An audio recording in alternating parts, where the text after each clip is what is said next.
Long before history was written, before empires rose and fell, ancient civilizations believed the world itself could break. They believed the sky could tilt, the oceans could rise, and the land could be swallowed by endless water. And when such disasters happened, they blamed not chance, not fate, but a god. His name was Gonggong. Gonggong is one of the most feared figures in ancient Chinese mythology. Not a guardian, not a creator, but a living embodiment of chaos. He was known as the god of water, yet water in its most violent form.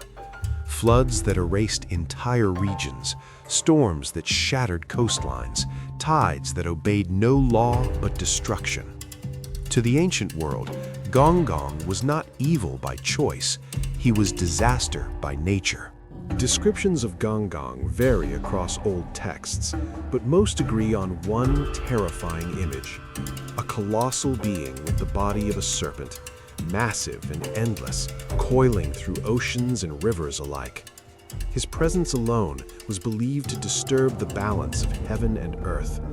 Where Gonggong moved, water followed, and where water followed, civilization collapsed. Gonggong appears in ancient records such as the classic of Mountains and Seas, a legendary collection of myths describing gods, monsters, and forgotten lands. Unlike benevolent deities who guided humanity, Gonggong represented the raw, untamed force of nature. He was the reminder that humans did not rule the world, they merely lived upon it. But Gonggong's legend is not defined only by water. It is defined by conflict.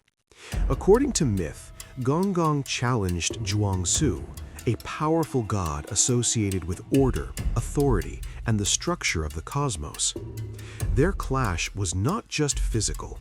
It symbolized something far greater: chaos versus order, instinct versus law, nature versus control.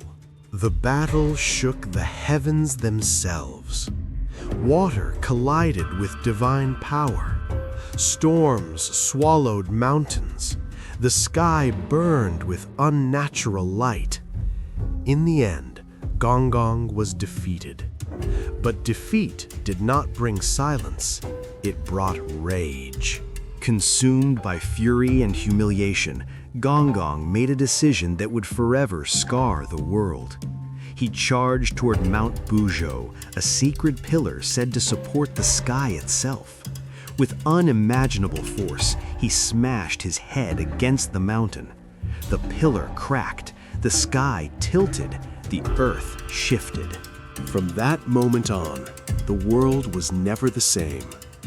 Ancient myths claim the sky began to lean toward the northwest, while the land sank toward the southeast. Rivers permanently changed direction. Floods became inevitable. Natural disasters became part of human existence. This was not just a mythological explanation. It was how ancient people understood suffering. Gonggong was not simply a monster. He was a warning, a symbol of what happens when power is driven by unchecked emotion. His story teaches that rage, when left uncontrolled, can destroy not only others, but the very foundations of the world itself. Over time, Gonggong's image evolved. In modern literature, games, and fantasy art, he appears as a demon, a dragon, or a fallen god. Yet his essence remains unchanged.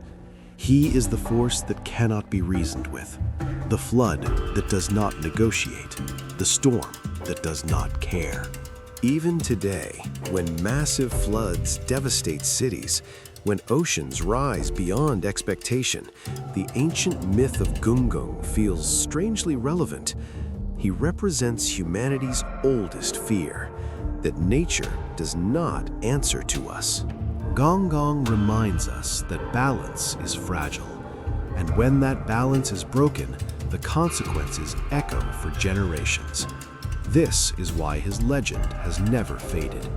If you want to explore more ancient mythical beings, forgotten gods, and creatures born from humanity's earliest fears, subscribe to the channel and tell us which myth we should uncover next, because some stories were never meant to be forgotten.